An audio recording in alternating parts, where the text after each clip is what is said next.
একদম স্পষ্টভাবে দেখতে পাচ্ছি যে নির্বাচন কমিশন নিশ্চয়ই কোনো একটা পক্ষ বা শক্তির দ্বারা প্রভাবিত হয়ে আমাদেরকে শাপলা না দেওয়ার ক্ষেত্রে স্বেচ্ছাচারিতা করছে। যেহেতু শাপলা দিতে কোনো আইনগত বাধা নেই, সেহেতু আমরা মনে করি অভ্যুত্থান পরবর্তী বাংলাদেশে স্বাধীন এরকম একটা প্রতিষ্ঠান একটা রাজনৈতিক দলের সাথে এই স্বেচ্ছাচারিতা করতে পারে না।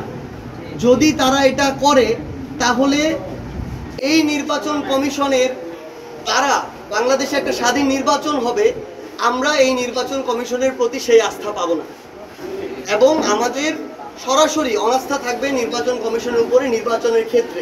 সানবিট সব দিবে সামাল।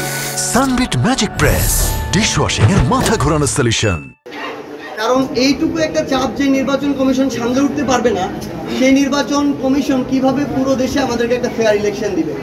সো আমরা অবশ্যই আমাদের জায়গা থেকে আইনগতভাবে যেহেতু শাপলা পেতে কোনো বাধা নেই এবং এটা যে তারা ইনক্লুড করেন এটা তো তাদের দায়। তারা তো আমরা যখন প্রথম আবেদন করেছি, কাগজপত্র জমা দিয়েছি, আমরা তো তখনই শাপলা দিয়েছি, এটা তো কয়েক মাস আগের কথা। তারা চাইলে তো এটা এমনিতেই আইন ও বিচার মন্ত্রণালয়ে পাঠাতে পারত এবং ইনক্লুড করতে পারত। সো এটা তাদেরই দায়িত্ব নিতে হবে, এটা কেন অন্তর্ভুক্ত হয়নি বা কীভাবে অন্তর্ভুক্ত তারা করবে। কিন্তু যেহেতু আইনগতভাবে কোনো বাধা নেই, এনসিপি মার্কা যদি হয় শাপলাই হবে এবং আমরা শাপলা মার্কা দিয়ে আগামী নির্বাচনে অংশগ্রহণ করতে চাই। এবং আমরা স্পষ্ট করে বলি, যদি এটা তারা এই স্বেচ্ছাচারিতা অব্যাহত রাখে, আমরা অবশ্যই এটা আইনগতভাবে এবং প্রয়োজন হলে রাজনৈতিকভাবে আমরা এটা মোকাবেলা করব।